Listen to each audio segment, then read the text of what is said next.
Ho ho! Kylian Mbappé just said that you told him he was the fourth choice striker today. Why? How did that situation happen? Did you have any kind of issue with him because he was upset?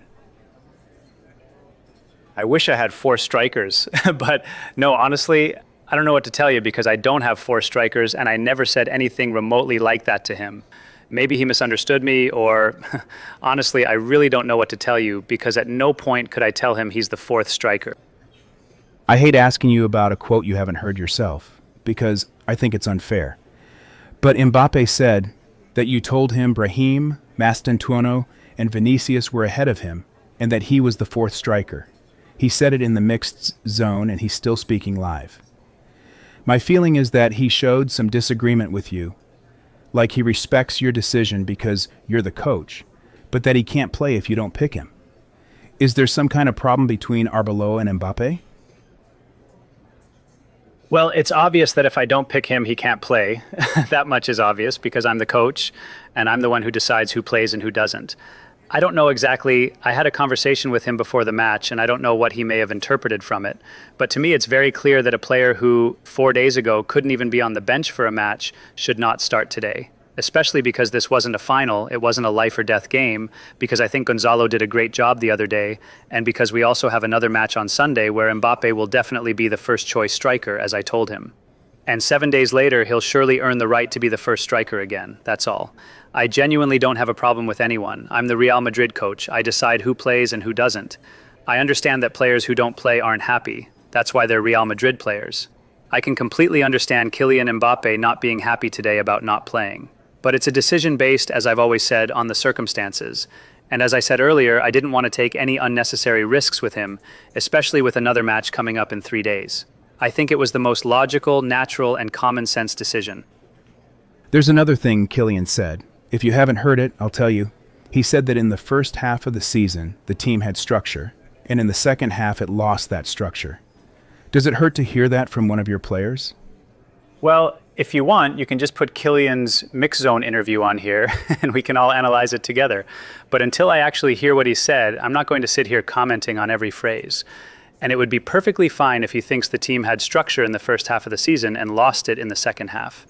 Maybe he scored many more goals in the first half of the season than in the second half too. I don't know if this is analyzing another quote, but he also said that he felt ready to start the match. And you're saying that no, that he was only ready for limited minutes. No, I didn't say that. That you believed it was better for him to play fewer minutes today. I don't know if there's some kind of distance between you and Mbappe, or if you've had any personal issues during these recent difficult weeks. No, what I said is that for me, a player who 4 days ago couldn't even sit on the bench with another match coming in 3 days, I considered it best for him to come on in the second half and then start on Sunday, because he will start on Sunday. To me as a coach, that's the most logical approach. I also think Gonzalo deserved the reward of starting today, and that's it. And I'll repeat it again. I understand that players who didn't start today won't be happy, just like happens every day. But as long as I'm sitting in this chair, I'm going to decide who plays and who doesn't. I don't care what their names are. And if they like it, great. If not, then they can wait for the next opportunity. Honestly, Mbappe coming out and saying this publicly while you're sitting here unaware of it, does that seem normal to you? I don't know how you evaluate a situation where it's obvious the two of you disagree. That's obvious. But this hasn't only happened with Kylian during these 4 months. I'm sure it's happened with many players, or more than you can imagine. These are situations that happen because of circumstances, and probably my circumstances have been different from those of other coaches at this club. And I'm very calm. My conscience is very clear. Until the very end, I'm going to do what I believe is best.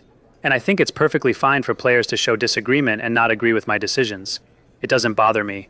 I'll continue doing things the way I believe is right until the last day. So you haven't heard Mbappe's comments? No, I haven't heard them. But you must have heard the whistles directed at Mbappe. Yes, of course. What do you think about them? I always ask the fans to support each and every one of my players. Mbappe received the loudest whistles, but Vinicius also got some boos whenever he touched the ball. considering the club sees them as the pillars of the next project and the future of Madrid.